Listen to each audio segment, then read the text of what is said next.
Assalamualaikum warahmatullahi wabarakatuh. Sahabat Alat Sufi dimanapun Anda berada, Alhamdulillah kami hari ini berada di Hotel SG 17 Tuban di sela-sela kegiatan ziarah Wali Songo Heavenly Healing Team Jakarta, Indonesia, bersama dengan jamaah dari Jakarta, Singapura, dan Malaysia. Dan pagi ini alhamdulillah setelah semalam kami menginap di Hotel SG 17 Tuban ini, nah, bersama kami brother ini dari Malaysia, ini luar biasa, yang aktif tiap tahun mengikuti kegiatan ziarah Wali Songo. Ini yang keberapa? Kali yang keempat ini. Kali keempat, luar biasa. Dan setiap tahunnya senantiasa ada nuansa baru ya. Ya, betul. Ada pengalaman spiritual baru. Dan sahabat Balat Sufi, insya Allah ya kita manfaatkan waktu yang sangat singkat ini untuk berdialog dengan beliau. Ini lebih populer kalau di Malaysia dengan panggilan Ustadz Jack ini. Luar biasa. Baik, yang pertama, Pak Haji, gimana nih kesan kegiatan ziarah Wali Songo HHT yang ke-18 ini tahun 2025? Ya, bismillahirrahmanirrahim. Assalamualaikum warahmatullahi taala wabarakatuh. Waalaikumsalam. Terima kasih kepada sahabat kita kerana sudi menjemput saya di dalam podcast yang pendek ini. Jadi alhamdulillah Allah jemput kita ke makam lawatan makam para wali pada yang ke-18. Bagi untuk diri saya sendiri personally adalah yang kali yang keempat. Jadi syukur alhamdulillah badan masih sehat lagi, walaupun dijangka usia 57 tahun. Allah pilih lagi setiap tahun istiqamah insya-Allah akan datang melawat makam para wali yang sungguh banyak di Indonesia ini. Seperti mana yang kita tahu, Wali Songo adalah yang sangat popular lah di antara semua. Walaupun ada lagi yang ulama-ulama lain, tetapi Wali Songo itu menjadi satu program tahunan kita. Jadi salah satu bagi diri saya program tahunan di mana partinya diletak di sana. Di lain-lain apa-apa acara ditolak ke tepi dulu, prioritinya di sana dulu. Jadi syukur alhamdulillah. Dengan bayarannya bagi saya mungkin bagi saya tidaklah seberapa mahal, tetapi kalau dibandingkan dengan kita berbelanja untuk benda-benda lain yang bukan bagi saya tidak ada manfaat dan faedahnya. Ada manfaat dan faedahnya, tetapi keutamaannya kita kena letak di mana keutamaannya. Adakah kita untuk Allah Subhanahu Wa Taala ataupun untuk duniawi kita saja? Benda yang kita buat ini bukan sekadar untuk kita di dunia, tetapi ini adalah bekalan kita di akhirat kelak. Seperti mana sahabat-sahabat kita selalu katakan, Rasulullah banyak sunnahnya, tetapi bukan mudah untuk mengamalkan sunnah Rasulullah. Maka amalkanlah sunnah yang paling senang kita amal di dalam banyak-banyak sunnah Rasulullah. Yang pentingnya istiqamahkan apa yang Rasulullah buat, supaya nanti di akhirat nanti adalah kalau kita bicara dengan Rasulullah, apakah sunnahku yang kamu ikutkan setiap hari. Maka kalau kita bisa bermiswak, kita bermiswak setiap hari. Kalau kita sentiasa menggunakan kaisal, menggunakan jubah, maka niatkanlah kegunaanku ini adalah untuk mengamal sunnah Rasulullah Sallallahu Alaihi Wasallam. Nah itu sahabat Balat Sufi, dan ini menarik ya, karena perjuangan untuk bisa berziarah untuk brother-brother dari Malaysia atau Singapura ini kan luar biasa. Berbeda dengan kami yang ada di Indonesia sendiri, saya dari Jawa Barat.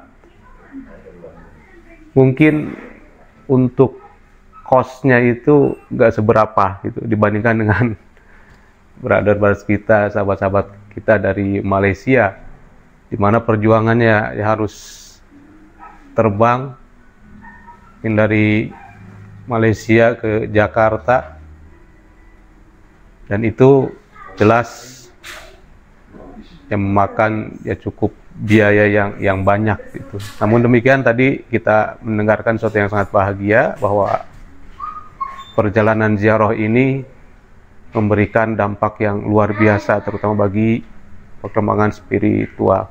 Nah, berbicara ini Pak Haji Jack, ada alasan tertentu barangkali kenapa ziarah Wali Songo di Indonesia. Artinya begini, adakah peran Wali Songo ini untuk penyebaran juga agama Islam dulu? Karena mungkin kita melihatnya antara Indonesia dan Malaysia ini kan serumpun ya. Iya. Bahkan dari menyatakan masih dalam satu jaringan Islam Nusantara. Betul. Jadi kalau di persoalan itu, jawaban saya adalah saya melihatnya daripada benda yang lain. Mungkin ada yang berpandangan lain, tapi tidak ada yang salah. Dari pandangan saya, kalau di Nusantara kita selalu berbicara, kita lihat di mana datangnya Islam kita kalau tidak daripada para wali-wali Songo. Kalau kita lihat di Kuching, bedanya di sana semua tempat-tempat yang ada yang wali-wali ada dinamakan di Kuching, seperti Demak, Surabaya, Gresik, Boyan. Karena dari segi sejarahnya, orang yang datang daripada Nusantara datang ke Sarawak menginap di sana dulu. Di sanalah mulanya berkembangnya sedikit Islam. Jadi kita lihat, macam saya, nenek saya daripada keturunan Jawa. Memang asalnya daripada Jawa, tetapi sayangnya kita tidak dapat cari lagi asal usul karena keluarga yang ada di Jawa dulu. Selalunya datang dia akan tukar namanya.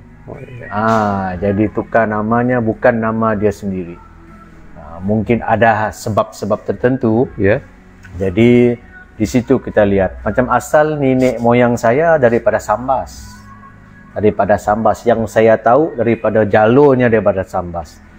Tapi dengan agama yang dia orang bawa, seperti mana kita tahu, kita ni serumpun.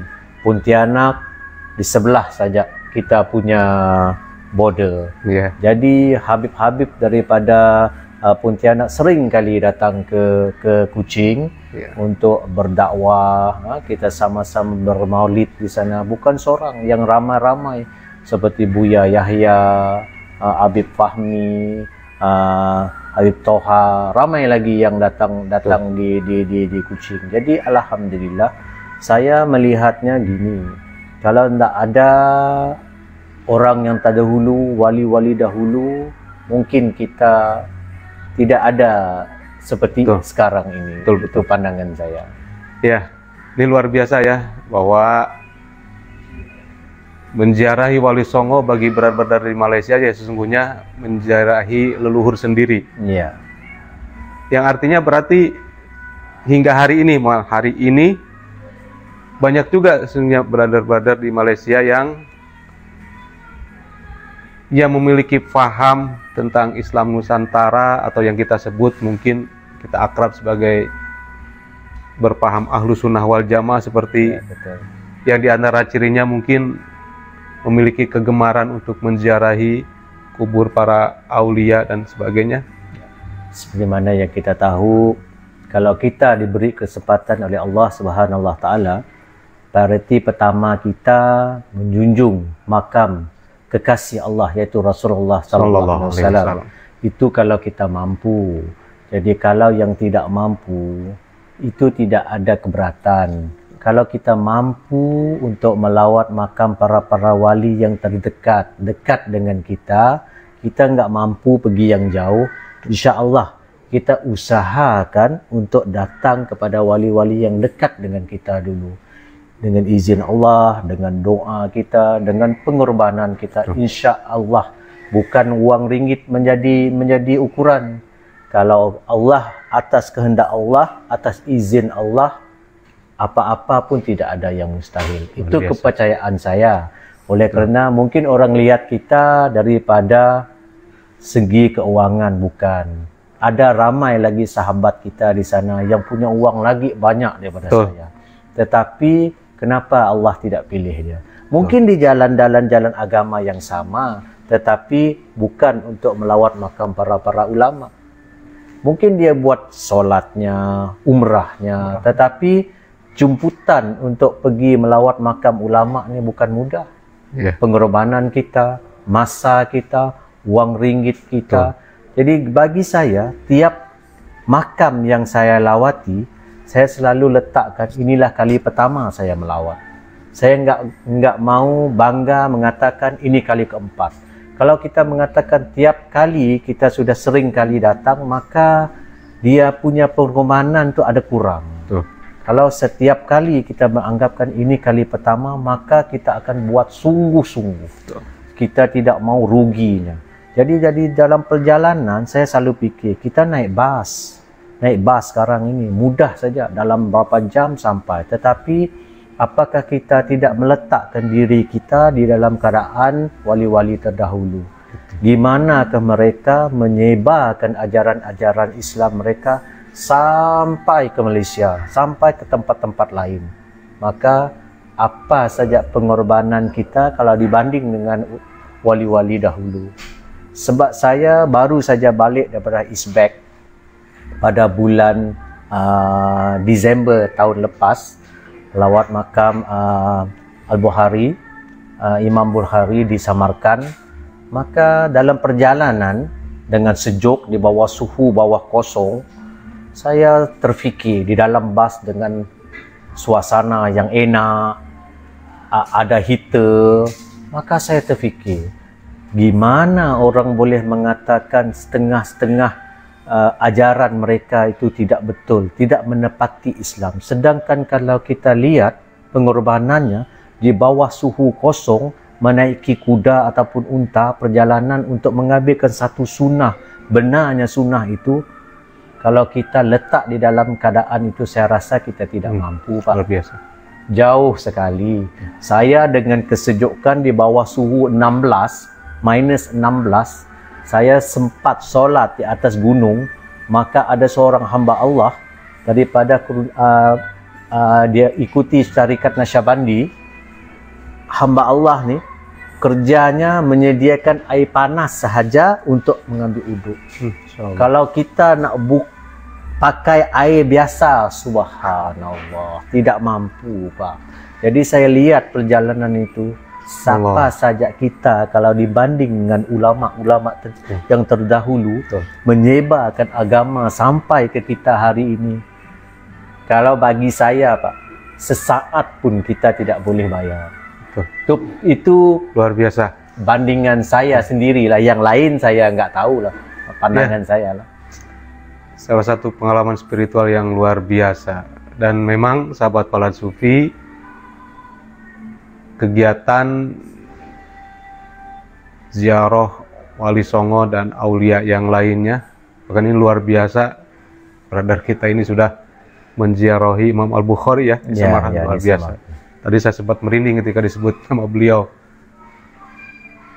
Nah, berarti sesungguhnya ya pemahaman tentang apa yang kita sebut sebagai Islam Nusantara dalam koridor Ahlus Sunnah wal Jamaah ini, bahkan kalau kami sendiri di Indonesia mungkin sudah tidak asing lagi dengan jamiah kami, Jamiah Nahdlatul Ulama, yang memang menjadi rumah besar yang menaungi paham-paham Islam Nusantara ini.